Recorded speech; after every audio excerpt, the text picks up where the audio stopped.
Jemaat yang terkasih, Shalom. Tema kita, terbukalah dan dengarkanlah.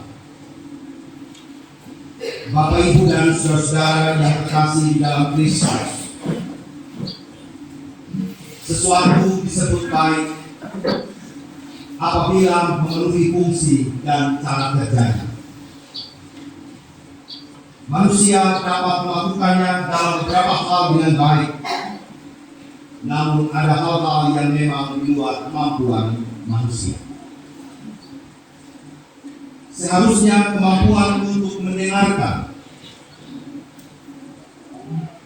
adalah hal yang bisa dilakukan oleh manusia ketika fungsi pendengarannya dapat berfungsi dengan baik.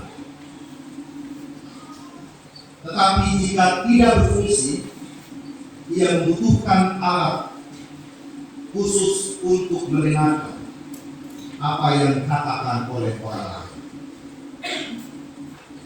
Realita kehidupan kita hari ini, terkadang kita tidak mendengarkan karena bukan tidak mampu untuk mendengar, tetapi kita punya telinga, memiliki fungsi dengan baik, tetapi secara rohani kita mengalami yang namanya Tuhan.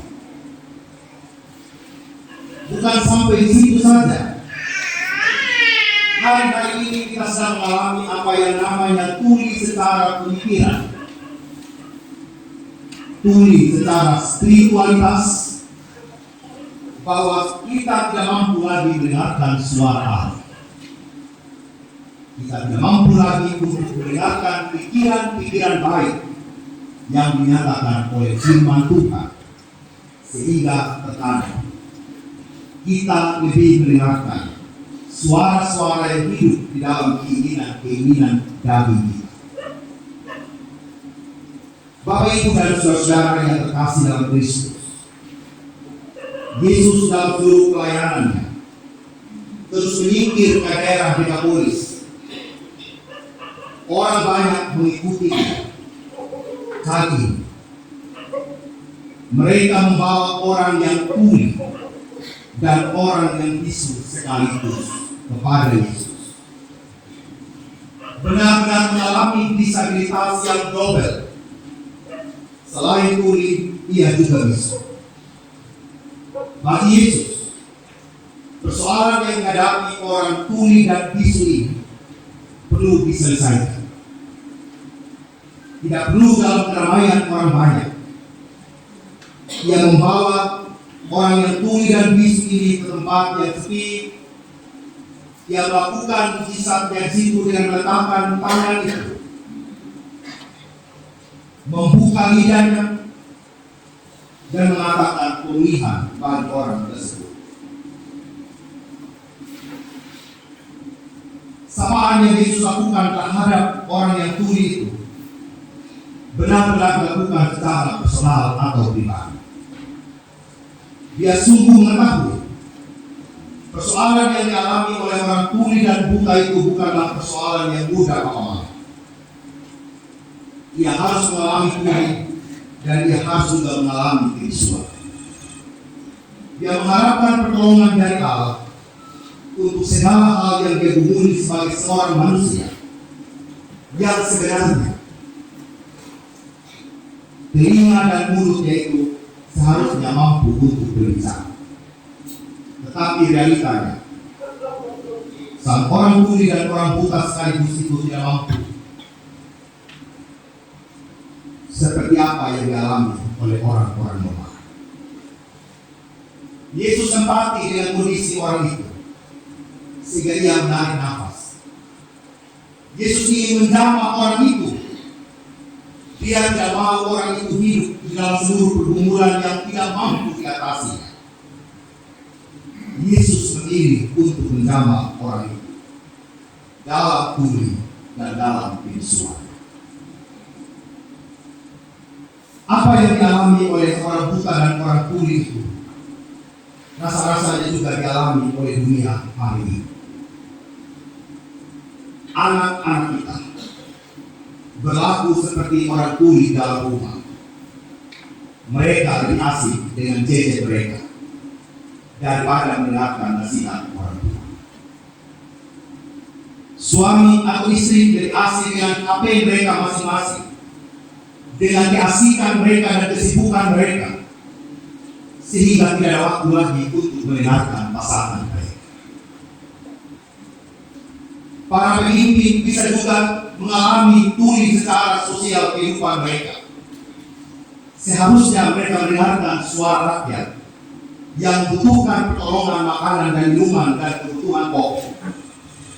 Mereka lebih asik karena diributkan oleh kuasa. Kekuasaan yang menguasai hati, pikiran, dan telinga mereka, sehingga mereka pun tidak mampu untuk mendengarkan apa yang dikatakan oleh rakyat bagi kehidupan sang penguasa. Dan mungkin juga kita masing-masing menjadi keluarga yang tidak saling mendengarkan dalam rumah tangga kita masing-masing. Karena kita sudah mengalami yang namanya tuli secara spiritualitas. Apa yang dikatakan oleh pasangan kita rasa-rasanya sebagai angin halus. Kita katakan, itu juga yang anak-anak, kalau tiap hari papa disuruh cuci sugar, pakai sugar, memang kita bosan seperti wajib semua. Akhirnya kita anggap remeh apa yang dikatakan orang lain pada kita. Kalau istri mengatakan kepada suami, tolong bapak jangan pulang malam-malam, jangan pulang mabuk ke rumah, seolah-olah nasihat itu adalah nasihat rutin yang tidak perlu kita dengar. Toh besok juga dia akan ngomong hal yang sama. Telinga kita berfungsi untuk mendengar, tapi hati kita sudah mengalami yang namanya Tuhan. Kita melihat seluruh kejahatan yang terjadi di sekitar kita, tapi seketika kita juga mengalami yang namanya bisuan.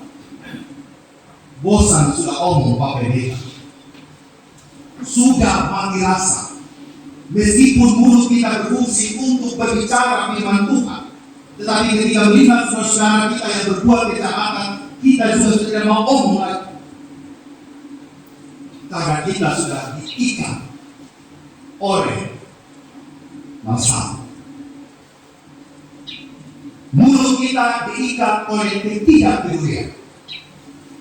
Jadi terserah saja, dia mau buat jahat, dia mau buat baik, dia mau di gereja, dia mau berdoa, dia mau membaca Alkitab, dia mau menikah, dia mau bawa di saudara keberkatan nikah, terserah. Itu bukan urusan. Akhirnya saya dan Bapak Ibu semua sudah mengalami biksuan secara sosial, mengalami biksuan secara spiritualitas kita. Sudah tidak ada lagi empati kepada orang lain. Sudah tidak mau lagi mendengarkan suara yang disampaikan oleh orang lain. Bapak Ibu bisa bayangkan, kalau kita bergumul semua hari ini terhadap saudara kita yang tidak pergi gereja, yang sering tunda-tunda PA, rasa-rasanya juga bisa jadi kita malam di sana untuk berbicara. Tetapi tuntutan Tuhan kepada kita tidak hanya sampai situ saja. Firman yang disampaikan oleh Tuhan Yesus ketika menyembuhkan orang tuli, Tuhan Yesus tidak tujukan hanya kepada orang tuli itu saja dan orang buta, orang bisu itu saja, tetapi kepada seluruh komunitas yang ada pada saat itu. Bahwa kehidupan sosial orang-orang Yahudi pada awal itu juga sedang mengalami apa yang namanya tuli secara spiritualitas dan bisu secara spiritualitas. Perikop yang ke-7 ayat yang pertama sampai ayat yang ke-23 sebagai satu rangkaian, Yesus sedang menentang seluruh keberadaan orang-orang Yahudi yang hanya mementingkan adat istiadat Yahudi, tetapi meniadakan apa yang Tuhan kehendaki bagi hidup mereka. Kadang-kadang Bapak Ibu, kita lebih mendengarkan kalau orang undang sama kita datang untuk kumpul keluarga, kita semua pasti hadir. Kenapa hadir? Karena perasaan. Dulu waktu saya susah dia datang. Tapi kenapa saat majelis jemaat para pelayan diundang bapak-bapak untuk datang ke gereja memberikan nasihat? Kenapa tidak datang?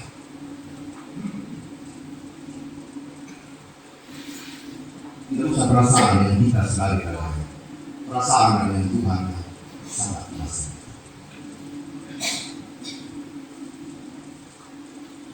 Kita lebih mendengarkan suara racing tadi di kampanye, tidak ada. Tapi suara IPL 3 kali seminggu tidak ada. Walaupun rumah di depan gereja.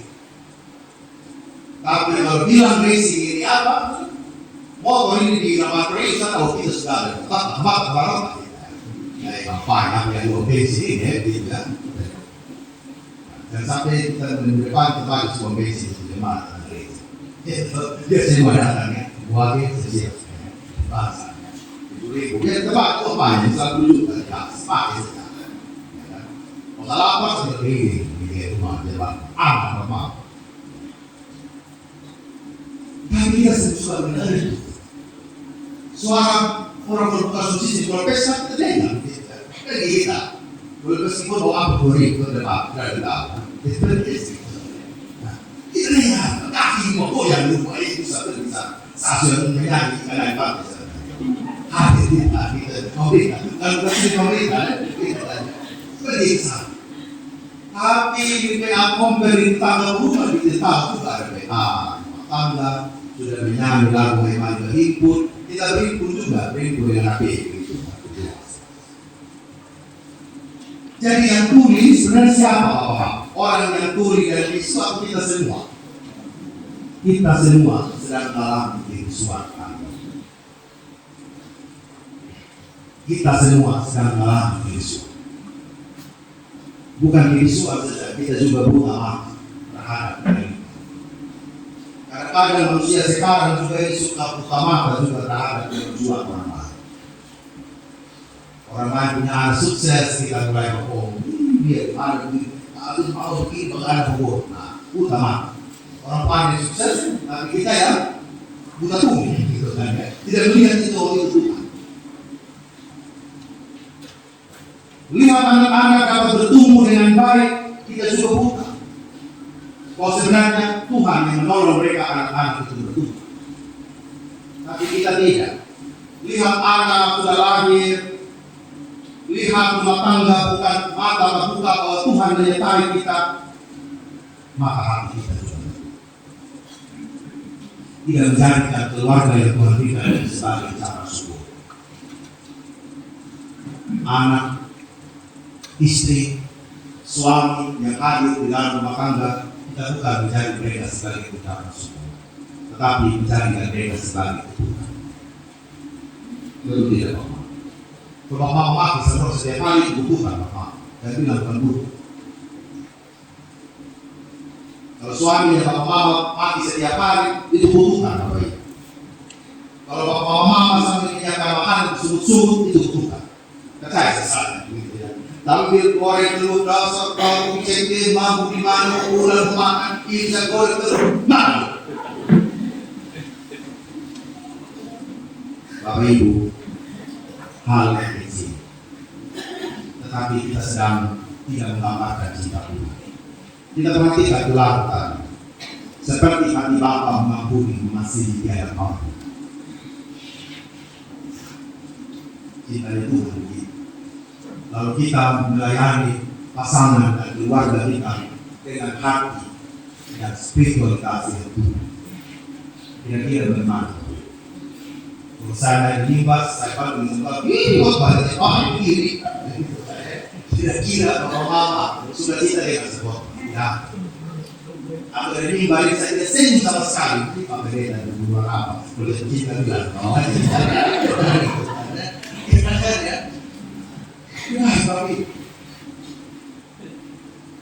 kita lihat berita dari jalan di setiap tahun siapa Tidak ada apresiasi kita, terima kasih begitu sudah buat dalam. Tidak, kita bagian itu. Karena mata kita juga sebut mata. Tidak ada kebaikan yang bisa kita lihat, apalagi kebaikan dari Tuhan. Kau melihat kebaikan manusia, Bapak. Kebaikan yang Tuhan tidak bisa kita lihat, suaranya Tuhan tidak bisa kita dengar, kebaikan yang Tuhan juga tidak bisa kita katakan sebagai terima kasih Tuhan, kita bersyukur. Mulut mati, telinga pura-pura tuli, mata pura-pura terlihat. Lebih baik kita buta secara fisik, Bapak. Kayak orang di Renato, dia buta secara fisik, tapi saat disampaikan laporan, Bapak, dengan guru braille, Bapak Ibu, saya perhatikan dia hafal laporan, dia hafal semua nama-nama, uang, segala macam. Itu administrasi dari Bapak Ibu ya. Dia buta, Bapak Ibu. Tapi mata rohani tidak buta untuk pelayan. Dia sudah berusia 70 tahun. Tapi kita suara bagus menyanyi karena nyonjok saja. Nah, di sana nggak nyanyi, siapa pun dari sini. Yesus kali mana pun bisa menyanyi. Tapi itu sampai di manfaat.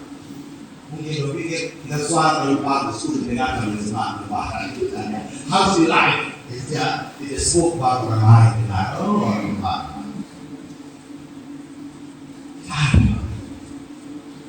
Lebih baik kita bisu secara fisik daripada semuanya berfungsi, tidak satu pun yang sampai untuk memuji dan memuliakan. Kenapa Tuhan Yesus larang orang yang tidak tahu? Bukankah seharusnya sebagai tempat untuk PI ketika semua orang bilang, Tuhan bilang tidak. Masih versi untuk diri. Punya diri harus benar-benar mendengarkan, terbuka, telinga untuk Tuhan, punya mulut itu mengobrol memuji Tuhan. Dirimu yang harus diubah terlebih dahulu.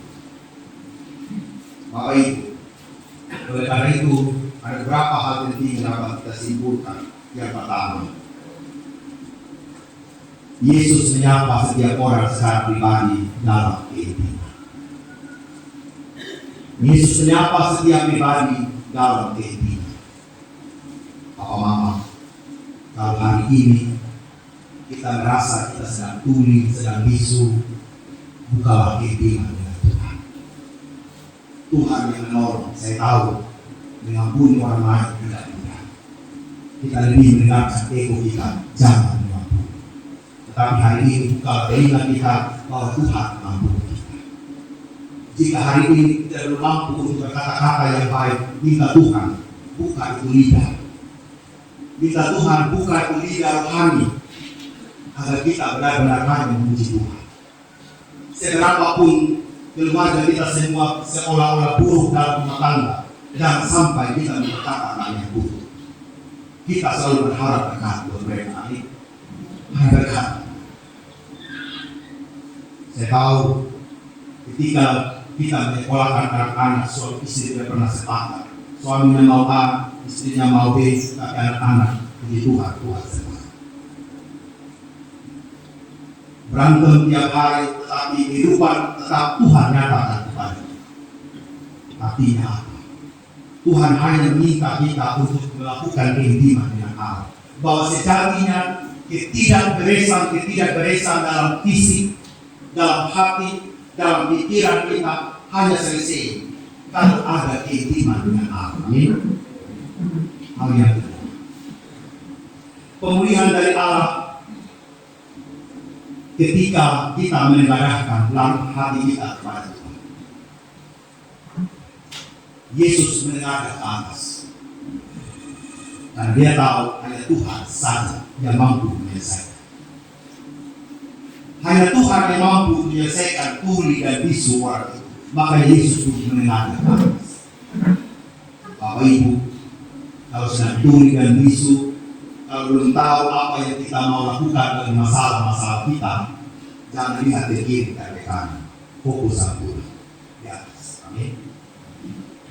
Kita sedang membangun usaha berat hari ini.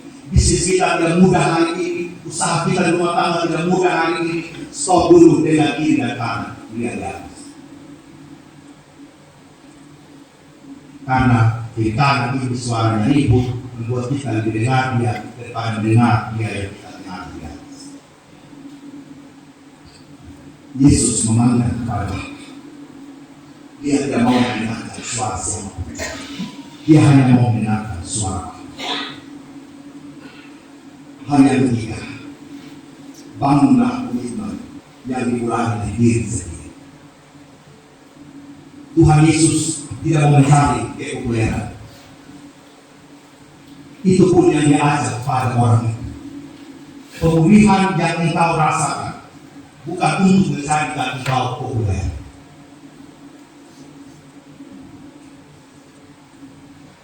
Pemulihan yang engkau rasakan membangun komitmen engkau dengan Allah. Bapak Ibu, kehidupan rohani kita benar-benar menjadi dekat saat Bapak Mama membangun komitmen dengan Allah. Jangan membangun komitmen dengan siapapun juga. Ketika memulai bisnis, katakan, Tuhan, bisnis ini saya mulai dengan Tuhan. Ketika sedang dalam pergumulan, katakan kepada Tuhan, Tuhan, pergumulan ini saya hanya mau menyelesaikan dengan Tuhan saja, bukan dengan kuasa yang lain. Pekerjaan berat yang saya lakukan ini benar-benar saya hanya mau berkomitmen dengan Tuhan saja, tidak dengan hal yang lain. Bahkan untuk semua rencana-rencana kita. Terbukalah, selamat mendengarkan suara yang berbicara dalam hidup ini. Amin.